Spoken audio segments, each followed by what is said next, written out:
morning everybody, and this is your S&P 500 setups for today. So a bit of a Monday price action yesterday. In other words, going nowhere, pretty much range bound. It does concern me a little bit, and I just want to get to the weekly quickly, because this previous high is very important. So we'll get to the actual levels shortly. And the other thing that's important on the weekly here is we have a bit of bearish diversions here. So yeah, it's not to say it's going to fall to the floor, but it's probably going to range as we look for more data to confirm what's going on. Anyway, the 8 hour, nothing really happened yesterday. Very typical of a Monday. It's fast becoming a situation where Mondays and Fridays I don't even bother trading anymore. Rather look for some opportunities in the other 3 days of the week, because that normally leads to something. But if you look at the 3 hour here, look at the oscillators. We sort of grouped, fell over, and then have gone sideways. Now, I'm still of the opinion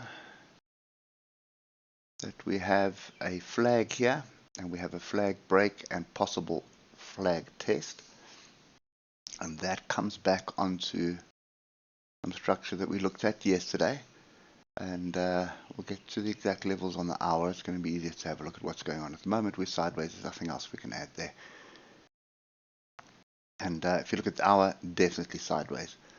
So we did gap up, and we did come back and try and close the gap, but the fact that we closed the gap after hours is irrelevant in my eyes. So that gap is still open, and this tail here, it has been tested, but I would keep my eye on it at the moment, because you probably got another move down. So in other words, form a big range by using this level here at 56.98 or 5700, using that as your base, and we are probably, or not probably, we are clearly battling with a 57.31 at the moment, and that seems to be something that we can't break through. Now, the previous weekly high, or previous all-time high, is down here at 56.76, so that to me is still open as well. And then we have these two gaps all the way down the bottom, and 56.50 area, but it'll extend all the way down to 56.35. So onwards and upwards is still the situation, but we are in amongst the moving averages here on the hour.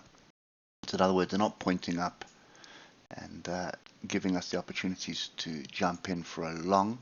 And I'm also a little bit hesitant at the moment if you just look at what's going on the 15 minutes. So above and below the moving averages, and then we sort of broke below today, and we're coming up to test our head. So my view at the day today, it is a public holiday here in South Africa, so got time to sit and watch the 15 minutes or even the 5-minute charts, but I would be watching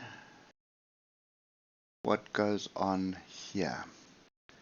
So 57.20, 57.18, this little zone that we've just broken through. So I'd wait for the European Open to see what's going to happen, and then look for an opportunity here for a short, and more than likely coming back down to 5600. So that's kind of my view at the moment.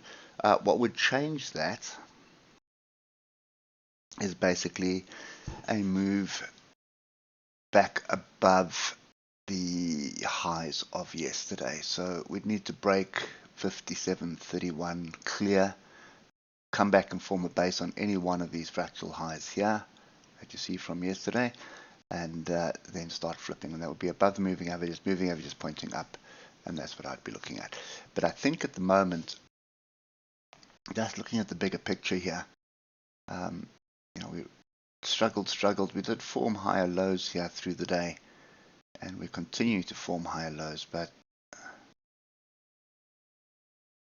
there's our diagonal. Let's just get rid of this one. So there's our diagonal of higher lows. like that. And we are below that at the moment. So either we move back down here to form the bigger range. I don't think we're going to fall all the way down here. We're going to have to drop below the lows of yesterday and retest that before I start looking at a move lower down to 56, 76, 56, 50 area. So that's kind of my view at the moment. It could also just build a base where we are. Just keep that in the back of your mind. So you can see there is a bit of structure here at 57.10. And if you come back to the 3 hour, you're going to see fairly solid structure there. So this could be the range as well. So whatever you do, you're going to want to be either watching it like a hawk, and the minute you see any negative price action on the 5 minute, I'd be out of it. So this could be a 71 point move, or alternatively, what you're looking for is wherever the structure is and you're looking to go with a bigger trend, which is what I would do if I was trading the hour. I'd be looking for an entry point on one of these for a long. But there is a short scalp here, definitely. I think there's definitely an opportunity for 70 to 100 points to the downside.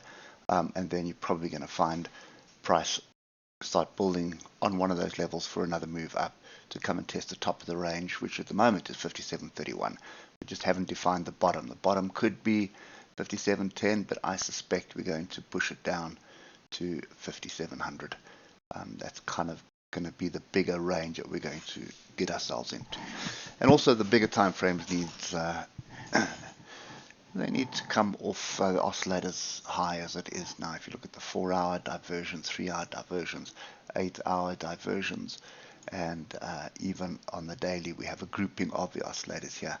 So strong move, and then you gradually start sort of struggling to get higher, so obviously you're looking for a move down. And when you look at this on the daily, you can see there's a lot of structure here. So don't try and hold short until we get to the bottom. You're looking for a little short scalp, probably during European Open, and they'll probably have a second go at it during the US Open, but you're looking for about 70 to 100 points before it's going to build a base, and I would suspect your long entry is going to be 56.76 or alternatively 56.50 area. Those are definitely two decent areas for a long. Hope that helps, and we'll catch up with you tomorrow. Cheers for now.